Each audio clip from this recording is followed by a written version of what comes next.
नमस्कार दोस्तों, मैं वैभव अंशराज आपका स्वागत करता हूं तक्षशिला ट्यूटोरियल के ऑनलाइन चैनल पे। दोस्तों, हम लोग बात कर रहे थे क्लास 12 के फिजिक्स के चैप्टर नंबर 6 पर, जिसका नाम था विद्युत चुंबकीय प्रेरण। इसमें हम लोग लेक्चर 6.3 तक कंप्लीट कर चुके थे। आज हम लोग बात करेंगे लेक्चर 6.4 के बारे में। ओके दोस्तों, तो आज के सेशन का स्टार्ट जहां से होता है वो टॉपिक है स्वप्रेरण। देखिए, ये अपने आप में एक चीज है, ठीक है, एक टॉपिक है, और ये अंदर ही इसको अगर आप देखेंगे समझेंगे तो ये ज्यादा बड़ा तो नहीं है, लेकिन इसके एप्लीकेशन हर जगह आपको मिलेंगे, ठीक है। तो और ये इंपॉर्टेंट बहुत है, ठीक। तो इस पे पहले बात तो स्टार बना लेते हैं, ठीक। ये टॉपिक और इसके बाद एक और टॉपिक पढ़ाऊंगा, उन दोनों टॉपिक में से एक आपको श्योर मिलेगा, ठीक है, एग्जाम में। चलिए अब देखिए, यहाँ पे स्वप्रेरण नाम से लग रहा है, स्व का मतलब होता है खुद, और प्रेरण का मतलब आप लोग जानते हैं, किसी से प्रेरणा पाके अगर हम कोई काम करने लगे तो उसे बोलते हैं कि हमें प्रेरण मिला है। जैसे अभी तक आपने पढ़ा होगा वैद्युत स्थैतिक प्रेरण या स्थिर वैद्युत प्रेरण। उसमें क्या होता है, जब आप किसी एक आवेशित वस्तु को किसी दूसरी उदासीन वस्तु के पास लाते हैं तो उदासीन वस्तु जो पहले उदासीन थी अब वो आवेशित हो जाती है। क्यों, कैसे? ये उदासीन वस्तु को प्रेरण मिला है, ठीक है, प्रेरणा मिली है किससे? एक आवेशित वस्तु से। तो आवेशित वस्तु के कारण ये उदासीन वस्तु भी आवेशित हो गई, और इसी को बोलते हैं हम लोग स्थिर वैद्युत प्रेरण, ठीक है। ऐसे ही चुंबकीय प्रेरण होता है, ठीक है, कि आप किसी चुंबकीय पदार्थ को किसी बाह्य चुंबकीय क्षेत्र में रख दीजिए, या किसी पदार्थ को बाह्य चुंबकीय क्षेत्र में रख दीजिए, उसके अंदर थोड़ा सा चुंबकत्व का गुण उत्पन्न हो जाता है, इसे हम लोग बोलते हैं चुंबकीय प्रेरण, ठीक है।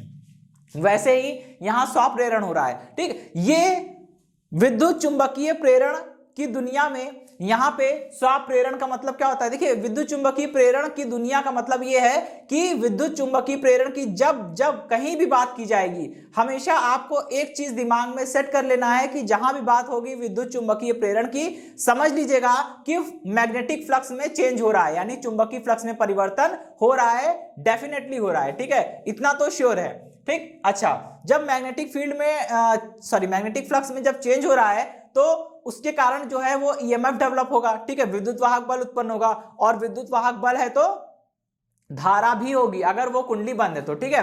तो स्वप्रेरण का मतलब यही होता है कि अगर किसी कुंडली से गुजरने वाले फ्लक्स के मान में परिवर्तन होता है तो उसमें विद्युत धारा भी उत्पन्न होती है और विद्युत वाहक बल भी उत्पन्न होता है। ये तो हम लोग जानते हैं, यही तो घटना होती है विद्युत चुंबकीय प्रेरण की।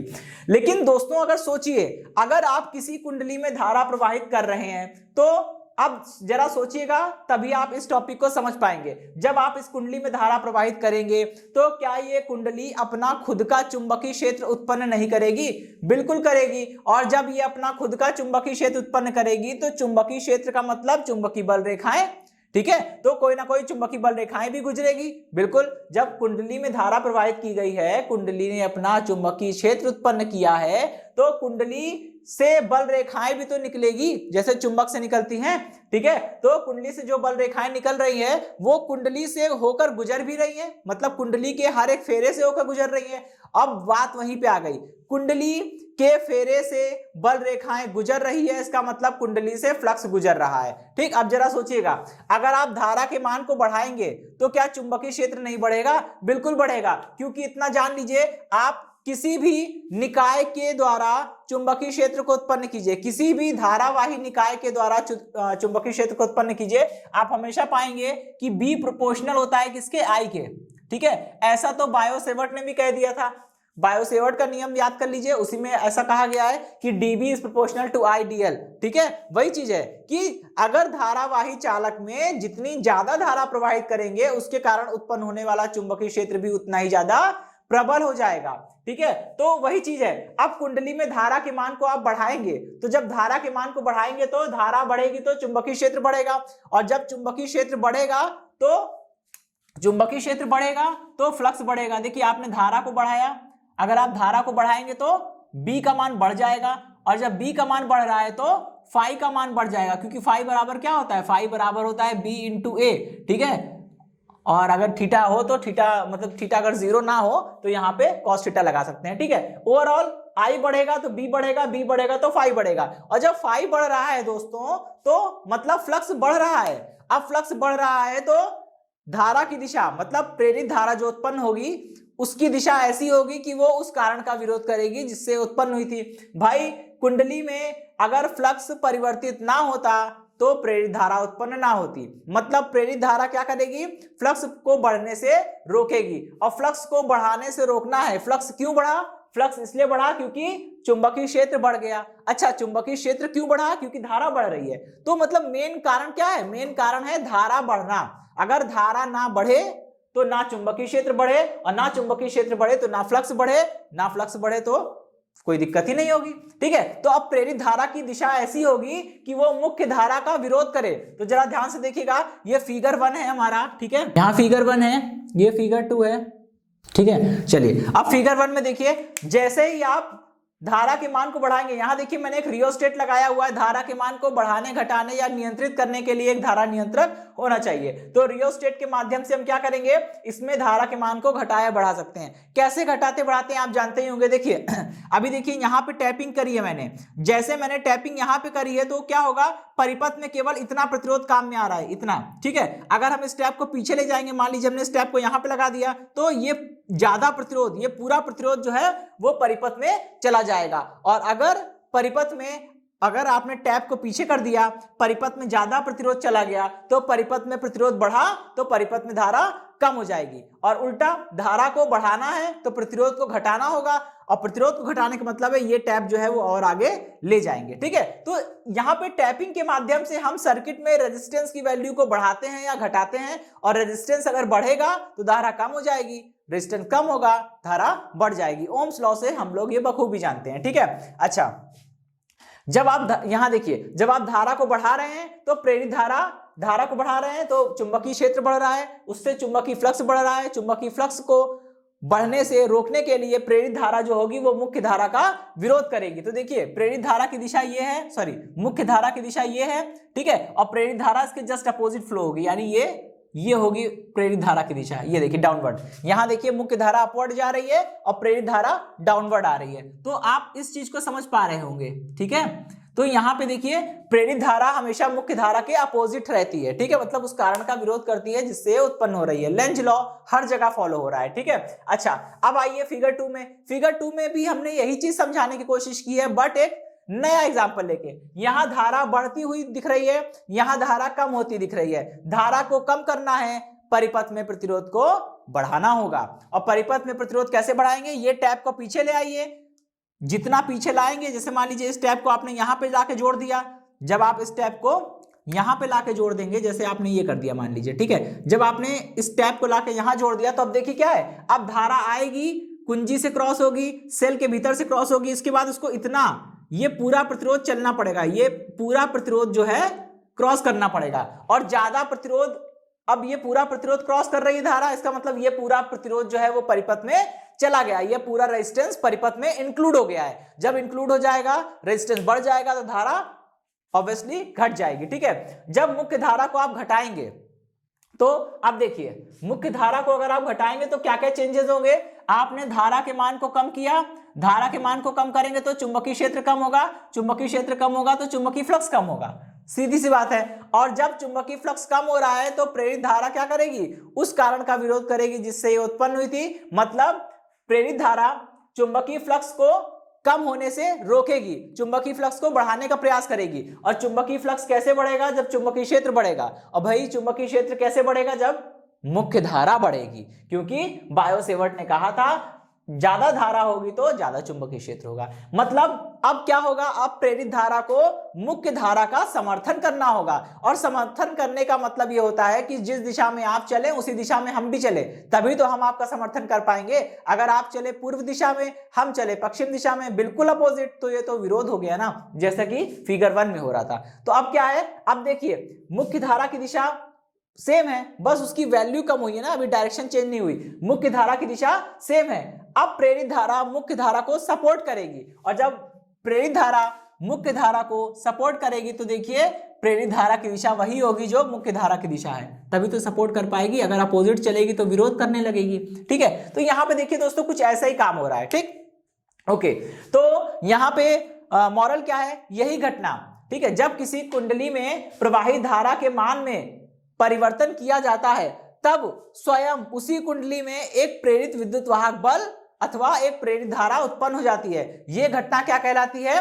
स्वाप्रेरण कहलाती है। ठीक है, या फिर हम लोग इसे इस तरह से भी बोल सकते हैं कि विद्युत चुंबकीय प्रेरण की वह घटना जिसमें किसी कुंडली में प्रवाहित धारा के मान में परिवर्तन करने पर स्वयं उसी कुंडली में प्रेरित विद्युत वाहक बल अथवा प्रेरित धारा उत्पन्न हो जाती है, क्या कहलाती है? स्वाप्रेरण कहलाती है। ठीक है, यही घटना स्वाप्रेरण कहलाती है। ठीक, ओके। तो दोस्तों ये तो है स्वाप्रेरण की घटना। अब स्वाप्रेरण की घटना से जुड़ा एक छोटा सा टॉपिक है कि स्वाप्रेरण गुणांक क्या होता है। तो आइए हम लोग जानेंगे स्वाप्रेरण गुणांक क्या है। ठीक है, चलिए अब अगला टॉपिक देखिए क्या है। स्वाप्रेरण गुणांक अथवा स्वाप्रेरकत्व यानी कोफिशिएंट ऑफ सेल्फ इंडक्शन और सेल्फ इंडक्टेंस, ये भी इंपॉर्टेंट टॉपिक है। देखिए ये कुछ अलग से नहीं है। ठीक है, स्वाप्रेरण जो आपने टॉपिक पढ़ा है ये उसी से जुड़ा हुआ है, लेकिन अगर मान लीजिए एग्जाम में आपको जितना पूछा जाएगा आप केवल उतना ही लिखेंगे। ठीक है, अगर मान लीजिए आपसे पूछा गया है कि स्वाप्रेरण से आप क्या समझते हैं, तो वो दो डायग्राम बना के जितना मैंने बोला, दो डेफिनेशन, उसमें से कोई भी एक डेफिनेशन लिख दीजिए, डायग्राम साफ साफ बना देंगे, 2 नंबर का क्वेश्चन पूरा हो जाएगा। लेकिन अगर उसी के साथ वो क्वेश्चन 3 नंबर में आया है तो समझ जाइएगा कि टीचर आपसे स्वाप्रेरण गुणांक अथवा स्वाप्रेरकत्व भी जानना चाहते हैं, तो आपको पूरा लिखना पड़ेगा। स्वाप्रेरण क्या होता है, 2 डायग्राम बना के डेफिनेशन लिख के फिर ये बताना पड़ेगा जो मैं अब बताने जा रहा हूं। ठीक है, तो ये क्वेश्चन इसके साथ जुड़ के भी आ सकता है, अलग से भी आ सकता है, लेकिन दोस्तों न्यूमेरिकल में बहुत काम आएंगे और इस चैप्टर के न्यूमेरिकल काफी इंपॉर्टेंट है। चलिए तो अब इसको समझते हैं। अगर मान लीजिए यहां पे सेल्फ इंडक्टेंस क्या होती है। ठीक है, अब आपको पता है, अभी हमने बताया कि अगर किसी कुंडली में आप धारा के मान को बढ़ाएंगे तो क्या होगा, तो चुंबकीय क्षेत्र बढ़ेगा। किसने कहा था? ये कहा था बायोसेवर्ट ने। ठीक है, कि बी प्रोपोर्शनल आई होता है। जब धारा के मान को बढ़ाएंगे आप कुंडली में, तो कुंडली के कारण उत्पन्न चुंबकीय क्षेत्र का मान भी बढ़ जाएगा, और जैसे चुंबकीय क्षेत्र का मान बढ़ेगा फाई इज इक्वल टू क्या होता है दोस्तों? बी ए, और वो भी बढ़ जाएगा। ठीक है, मतलब क्या हुआ? मतलब ये हुआ कि फाई का मान, अब देखिए आई बढ़ा तो बी बढ़ा, और बी बढ़ेगा तो फाई बढ़ेगा। इसका मतलब हम लोग डायरेक्टली ये बोल सकते हैं कि फाई अनुक्रमानुपाती है आई के।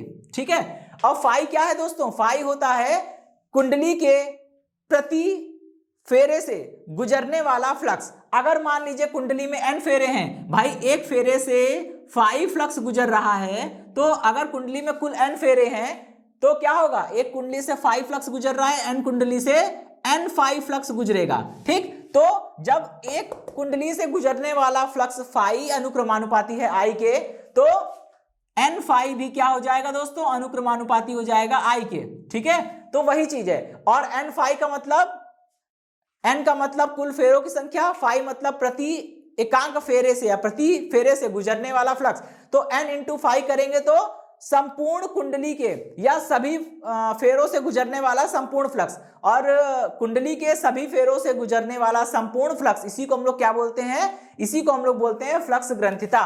तो किसी भी कुंडली के संपूर्ण फेरों से गुजरने वाला कुल चुंबकीय फ्लक्स अर्थात फ्लक्स ग्रंथिता का मान जो होता है वो कुंडली में प्रवाहित धारा के अनुक्रमानुपाती होता है। मतलब एन फाई मतलब कुंडली के सभी फेरों से गुजरने वाला total magnetic flux, directly proportional है किसके? आई के। ठीक है, अब क्या होगा दोस्तों? देखिए आप लोग जानते हैं अनुक्रमानुपाती का चिन्ह हटेगा, एक बराबर का चिन्ह आएगा और एक नियतांक आएगा। ठीक है, ये हमारी एक इक्वेशन बन गई। ठीक, इसे हमने इक्वेशन नंबर 1 बोल दिया। अब यहां से दोस्तों जरा एल का मान निकालिए। अब कितना आएगा? एल इज इक्वल टू आ जाएगा एन फाई अपॉन में आई।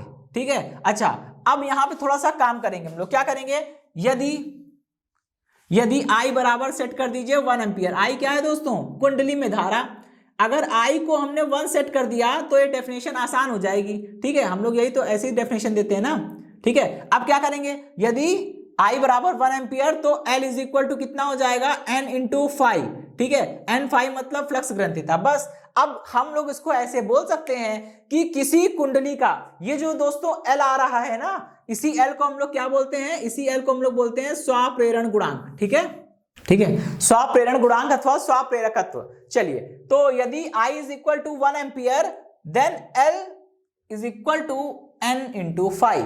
इसका मतलब क्या हुआ? किसी कुंडली का स्वाप्रेरण गुणांक अथवा स्वाप्रेरकत्व L कुंडली की फ्लक्स ग्रंथिता की संख्या के बराबर होता है जब कुंडली में प्रवाहित धारा 1 एम्पीयर हो। ठीक है, एक बार इसे फिर सुनेंगे। किसी कुंडली का स्वप्रेरण गुणांक अथवा स्वप्रेरकत्व L कुंडली की फ्लक्स ग्रंथिता के मान के बराबर होता है जब कुंडली में प्रवाहित धारा 1 एम्पीयर हो। ठीक है, ये तो पहली डेफिनेशन हो गई। अब आइए हम लोग दूसरी डेफिनेशन पे बात करेंगे। ठीक है, देखिए दूसरी डेफिनेशन भी इजी है। ठीक है, करना कुछ खास नहीं है। अब आपको समीकरण 1 को लेना है। ठीक है, समीकरण 1 से समीकरण 1 को जरा दोबारा लिखिए। कितना है ये? यहाँ पे हम लोग लिख सकते हैं n phi is equal to L into I, यही तो है समीकरण 1। ठीक है, अब क्या करेंगे, दोनों तरफ डिफ्रेंसिएशन कर दीजिए। d by D t of n phi, d by D t of n phi is equal to L, तो भाई कांस्टेंट है, बाहर निकल आएगा। ये क्या बन जाएगा, d बाई, चलिए अच्छा बाद में लिख लेंगे। ठीक है, d by D t of L I. ठीक है, इतनी बात समझ में आ गई। ओके, अब क्या होगा, अब यहां से यहां माइनस लगाया, यहां माइनस लगाया, लिख सकता हूं ना। देखिए जब n फाई बराबर है एल आई के, तो यहां डिफरेंशिएशन किया, यहां भी डिफरेंशिएशन किया, यहां माइनस लगाया, वहां भी माइनस लगाया, तो क्या दिक्कत है। अब देखिए ये क्या बन जाएगा, ये बन जाएगा उत्पन्न होने वाला विद्युत वाहक बल। ठीक है, कहां पढ़ा था, फैराडे ने अपने दूसरे नियम में बताया था ये चीज। ठीक है, तो E इज इक्वल टू कितना हो गया, माइनस। अब देखिए L क्या है दोस्तों, L कांस्टेंट होता है। L क्या होता है, एक कांस्टेंट होता है, क्योंकि अगर आप किसी एक कुंडली को ले लेंगे तो उसके लिए L का मान फिक्स हो जाएगा, वो बार बार चेंज होने वाला नहीं है। तो जब L कांस्टेंट है तो डिफरेंशिएशन यानी अवकलन उसका होगा नहीं, वो बाहर आ जाएगा। और जब वो बाहर आ जाएगा तो कितना बचेगा, E is equal to minus L into d I by D t. ठीक है, d I by D t. अच्छा, यहां से जरा E की वैल्यू निकाली, कितना आएगा, E इज इक्वल टू, यहां से E इज इक्वल टू कितना आ जाएगा, अरे E कह रहा हूं, सॉरी यहां पे आ जाते हैं। ठीक है, L के वैल्यू निकाली, L इज इक्वल टू कितना हो गया, माइनस का E अपॉन में D I by D t. ठीक है, ठीक, चलिए अब देखिए दोस्तों यहां पे हमको करना क्या है, यहां पे हमको सेट करना है यदि D I by D T, यदि D I by D T को आप सेट कर दीजिए किसके बराबर, 1 एम्पियर पर सेकेंड। ठीक है, ये धारा परिवर्तन की दर होती है दोस्तों। ठीक है, ठीक, अच्छा जब आप D I by D T को 1 एम्पियर पर सेकेंड के हिसाब से सेट कर देंगे तो कितना हो जाएगा, ये हो जाएगा L is equal to minus E। ठीक, अच्छा अब एक डेफिनेशन तो हमने यहां से निकाली थी जो हम आपको बता ही चुके हैं, दूसरी डेफिनेशन हम यहां से निकालेंगे। लेकिन दोस्तों ज्यादा अच्छी डेफिनेशन ये वाली है, गलत ये भी नहीं है, दोनों ही सही है, लेकिन ज्यादातर लोग इसे, ज्यादातर टीचर्स इसे पसंद करते हैं। तो ये वाली डेफिनेशन आप लिखेंगे तो आपके लिए थोड़ा ज्यादा अच्छा होगा, क्योंकि एग्जाम में इतना टाइम नहीं होता है कि आप दोनों डेफिनेशन लिखिए, कोई भी एक डेफिनेशन लिख दीजिए, काम चल जाएगा। ठीक है, अब देखिए यहां पे L is equal to minus E आया, तो इसे कैसे बोलेंगे, L क्या है, कुंडली का स्वप्रेरण गुणांक अथवा स्वप्रेरकत्व। E क्या है, कुंडली में उत्पन्न होने वाला विद्युत वाहक बल। तो हम ऐसा बोल सकते हैं कि किसी कुंडली का स्वप्रेरण गुणांक उस कुंडली में उत्पन्न विद्युत वाहक बल के संख्यात्मक मान या परिमाणात्मक मान के बराबर होता है जब कुंडली में धारा परिवर्तन की दर एकांक अर्थात 1 एम्पियर पर सेकेंड हो। ठीक, एक बार फिर सुनेंगे, किसी कुंडली का स्वप्रेरण गुणांक अथवा स्वप्रेरकत्व उस कुंडली में उत्पन्न विद्युत वाहक बल के परिमाण के बराबर होता है जब कुंडली में धारा परिवर्तन की दर एकांक अर्थात 1 एम्पियर पर सेकेंड हो। ठीक है, तो इसी के साथ ये तो समाप्त हुआ। ठीक है, अब हम लोग क्या करेंगे, इसका मात्रक जानेंगे, इसकी विमा वगैरह देखेंगे। ठीक है, देखिए अब हम लोग बात करते हैं L का मात्रक। भाई L का मात्रक कैसे निकालेंगे, L इज इक्वल टू कितना आ रहा था, L इज इक्वल टू आ रहा था माइनस का E अपॉन में D I by D t. ठीक है, अब अगर आपको L का मात्रक निकालना है, L का मात्रक निकालना है तो क्या करना होगा, ये फॉर्मूला तो अभी हमने ड्राइव किया था। ठीक है, अब देखिए L is equal to minus E upon में D I by D T. अब हमको करना क्या है, हमको केवल इतना काम करना है कि अगर आपको L का मात्रक निकालना है तो ऊपर रखेंगे E का मात्रक, नीचे रखेंगे D I by D T का मात्रक, दोनों को डिवाइड करेंगे और देखेंगे क्या आता है। ठीक, चलिए तो यहां से L का मात्रक इज इक्वल टू ये हो जाएगा, भाई E का मात्रक क्या होता है, E का मात्रक होता है वोल्ट। ठीक है, E का मात्रक होता है वोल्ट, E मतलब विद्युत वाहक बल। अच्छा, और ये D I by D T का मात्रक क्या हो सकता है, भाई धारा परिवर्तन की दर ही तो है d I by D T. भाई डी आई मतलब डी आई का मात्रक क्या होगा, जो आई का मात्रक है। भाई धारा में परिवर्तन का मात्रक भी तो एम्पियर होगा और धारा का मात्रक भी एम्पियर है, तो एम्पियर अपॉन में समय का मात्रक सेकेंड, तो ये हो गया एम्पियर अपॉन में सेकेंड। ठीक है, अब इसको थोड़ा सा एडजस्ट करना है हमें। ठीक, ये हो जाएगा एल मात्रक। और ध्यान रखिएगा दोस्तों, यहां पे एल का जो भी मात्रक निकल कर आने वाला है वो एमकेएस मात्रक होगा। क्यों? क्योंकि आपने यहां पे ई का D I by D T का सभी का मात्रक एमकेएस में रखा है। जब आप एमकेएस में रख रहे हैं तो जो कैलकुलेट होकर रिजल्ट आएगा वो भी एमकेएस में ही होगा। ठीक है, तो ये जो एल का मात्रक निकल रहा है वो एमकेएस मात्रक है। ठीक है, चलिए क्या होगा यहां पे, ये हो जाएगा वोल्ट, ठीक है, अपॉन एम्पियर इनटू सेकेंड। अच्छा, आप इसको इनटू कर सकते हैं, आप इसको ऐसे हाइफन लगा के लिख सकते हैं। ठीक है, अब देखिए वोल्ट अपॉन एम्पियर, वोल्ट किस चीज का मात्रक होता है, विभव का, और एम्पियर किस चीज का मात्रक होता है, धारा का। ठीक है, और V बटे आई किसके बराबर होता है, आर के बराबर होता है। ठीक है, अब यहां से जरा मात्रक लिखना शुरू करिए, V का मात्रक वोल्ट और I का मात्रक एम्पियर, ठीक है, इज इक्वल टू इसका मात्रक कितना हो जाएगा, ओम, और ऐसे भी हम लोग लिख सकते हैं। ठीक है, इसका मतलब volt upon ampere, volt upon ampere V upon I बन जाता है R, और V अपॉन आई का मात्रक वही होगा जो R का मात्रक है, मतलब वोल्ट अपॉन एम्पियर बराबर हो जाएगा ओम के। तो यहाँ पे वोल्ट अपॉन एम्पियर को हटा के हम क्या लिख सकते हैं, ओम लिख सकते हैं। तो ये हो गया L का मात्रक, पहला मात्रक तो ये निकल के आया। यहाँ पे लिख देते हैं L का एमकेएस मात्रक। ठीक है, तो समझने में थोड़ी आसानी होगी। L का एमकेएस मात्रक है भाई, ये आ गया आपका ओम इंटू सेकेंड। ठीक, चलिए ये हो गया। ठीक है, और L का एक और एमकेएस मात्रक होता है। ठीक, L का एमकेएस मात्रक कितना होता है, वो होता है हेनरी। ठीक है, L का एमकेएस मात्रक हेनरी। अच्छा, अब एक और चीज यहाँ पे आती है, यहाँ पे थोड़ा सा कंट्राडिक्शन आपको लगेगा।